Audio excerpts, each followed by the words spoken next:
Doy la bienvenida a Luis Alberto Villamarín, investigador en conflictos, geopolítica mundial y estudios especiales acerca de Medio Oriente. Bienvenido, señor Villamarín. Muchas gracias, Ana María. Muy amable, como siempre, por su invitación. Señor Villamarín, yo escucho esto y me surge de primera mano una duda. Es decir, Egipto y Qatar hacen una propuesta de alto al fuego sin tener en cuenta a las partes y sentarse en una mesa de negociación con las partes, porque si es así, nunca va a haber un acuerdo.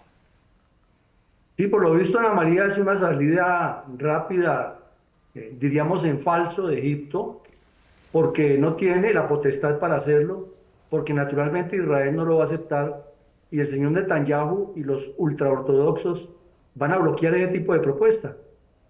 La única propuesta que le sirve a Israel es la que él ha puesto sobre la mesa y aquí lo único evidente es que va a continuar la invasión a Rafah, a menos que ocurra algo que todavía no sabemos qué sería lo milagroso que lo impidiera. Ahora, pero señor Villamarín, ¿cuál es la propuesta entonces de Israel? Que se entregue a todos los rehenes y Claro, la propuesta es... y a cambio ellos tendrían que liberar a personas, a palestinos que se encuentran en sus cárceles, salir del territorio de la Franja de Gaza, permitir la ayuda humanitaria, pero y por eso se había hablado de que la paz o la tregua estaba en manos de Hamás, que debían dar el paso para liberar a estas personas y entonces eso sí traería un proceso de negociación tranquilo. Si Egipto pone una propuesta, que no sé cuáles sean exactamente los términos, porque todavía no llegamos a conocer en su totalidad, ¿cómo queda Israel frente a la comunidad internacional? Pues es que Israel ya está mal ante la comunidad internacional, ya está cuestionada por todos los lados, desde el mismo amigo principal que es Estados Unidos. Tiene las grandes protestas de las que se ha hablado tanto en los medios, en las universidades en Estados Unidos. Y tiene que en todos los organismos internacionales se le cuestiona, pero el señor Netanyahu y su equipo de trabajo, su gabinete de guerra, como lo llaman, siguen empecinados en que la única opción es destruir completamente la estructura de Hamas, lo cual es difícil, pero no van a cambiar de objetivo. Y que llegue Egipto a proponerles algo que no está dentro de esa línea, pues es ilusorio porque no apunta a los objetivos que tiene Israel. Sí, pero señor Villamarín, destruir completamente a Hamás es algo que no lo han logrado ya en casi 8 meses, teniendo la tecnología, teniendo las armas, teniendo la capacidad, teniendo el personal, no lo han logrado hacer. ¿Qué les da a ellos la idea de que van a lograr hacerlo? Es más, hay un desgaste, como bien lo ha dicho usted, frente a la comunidad internacional, frente a su propia ciudadanía, porque no consiguen la libertad de los rehenes, no logran desarmar a Hamás y han virado a la comunidad internacional en contra de Israel. Claro, es que lo mantiene ahí es el interés personal del señor Netanyahu, no solamente de mantenerse en el poder, sino de continuar con el proyecto. Hay gente que le habla al oído a Netanyahu que le dice que definitivamente no deben existir los dos estados, que lo que hay es que volver a recolonizar la Franja de Gaza, que hay que sentarse a imponer en una mesa de conversaciones unas condiciones diferentes a quienes apoyan a Hamas y a Hezbollah, y que el Estado de Israel no puede ser burlado, pero que además nunca más pueda volver a ocurrir un atentado similar. Pues es una posición muy extrema que no sabemos hasta cuándo la pueda sostener el señor Netanyahu, pero por ahora es lo que hay sobre la mesa. Sí, pero señor Villamarín, difícilmente se va a lograr eso. Ahora, ¿cuál es entonces la estrategia de Egipto de haber planteado y soltado una propuesta elaborada por ellos que consideran que es la que se tiene que aplicar y que jamás dé luz verde a esta propuesta? Es que miren, Ana María, en Egipto hay una connivencia de algunos sectores oficiales y de algunos sectores religiosos extremistas como los hermanos musulmanes con los terroristas que están en Gaza. Y todavía quedan muchos túneles en los cuales las autoridades egipcias no han actuado y el flujo de armamento, de personas, de recursos, de medios para hacer la guerra sigue llegando desde Egipto. Entonces, parecería ser que la inteligencia israelí tiene una información muy amplia de eso y que lo único que necesita es ir a corroborar en el terreno y a Egipto no le conviene por nada porque ellos dos tienen un pacto firmado, un tratado de paz firmado en Camp David en 1980 Inclusive ya tenemos un batallón colombiano, el Batallón Colombia, que es el que hace parte de esa observación de que no se agredan.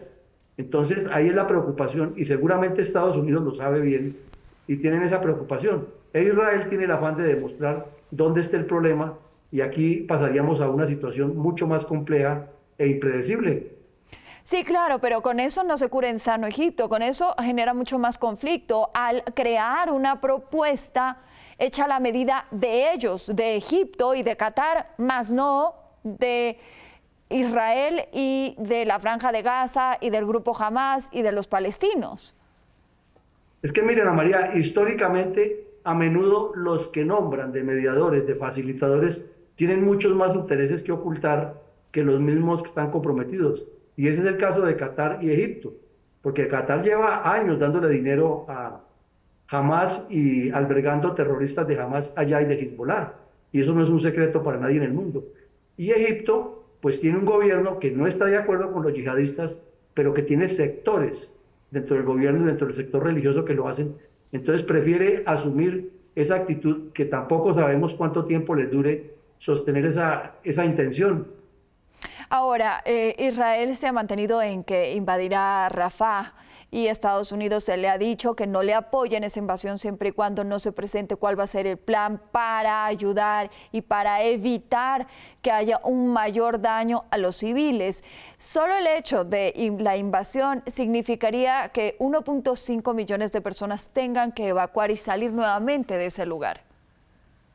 Claro, y Israel no solo que es probable que lo haga, es que lo va a hacer, Ana María. Ya comenzaron, porque además tienen el objetivo de eliminar a muchos terroristas y seguramente lo logran, no sabemos el resultado final, y de destruir toda la infraestructura de túneles e insisto, llegar a demostrar que esos túneles están comunicados con la Rafa egipcia y que ahí sigue el flujo y que no ha habido una acción contundente del gobierno egipcio. Ese es el propósito que lleva Netanyahu para presentarse fuerte ante la comunidad israelí y ante el mundo. Ahora, señor Villamarín, si bien usted ha dicho Israel no va a detenerse mientras no termine con Hamas, crearon una propuesta y me imagino pues que en esa propuesta no nos vamos a detener hasta que Hamas sea eliminado. Había una propuesta de negociación que estuvo planteada hace unos pocos días, es más, incluso había la esperanza de que este fin de semana podía llegar a aceptarse por las partes. ¿Qué pasó entonces con esa propuesta? Que miren, Ana María, todas las propuestas de negociación en las guerras y en los procesos de paz son pulsos y gana el que más hábilmente maneje la fuerza de los argumentos en la mesa y la concertación de quienes toman la decisión. Israel lo que proponía era la teoría del señor Netanyahu, básicamente de que entreguen los rehenes porque es una violación al derecho internacional humanitario, porque es una victimización y que ellos tienen patente de corso para seguir eliminando a Hamas.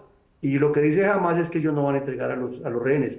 Entonces la propuesta de Israel no satisfacía ni a Hamas ni a los mediadores, pero el problema aquí es que el señor Biden está en campaña política para la reelección y con lo que le ha pasado en las universidades, pues siente que está perdiendo peso y busca de mil maneras lograr que esa mediación sea facilitadora de que se inicie algún proceso de paz, lo cual nos parece que no va a tener un avance muy rápido. Pero Estados Unidos tampoco le puede voltear la espalda a Israel porque es su socio, porque hay muchas inversiones judías en Estados Unidos. Entonces eso es una papa caliente o un elemento lleno de aristas con mucha grasa resbalosa en las manos. Señor Villamarín, le quiero dar las gracias por haber estado aquí. Que tenga una buena tarde. Bueno, Ana María, muchísimas gracias por la invitación y siempre atento a atender sus llamados. Gracias, Luis Alberto Villamarín, investigador en conflictos de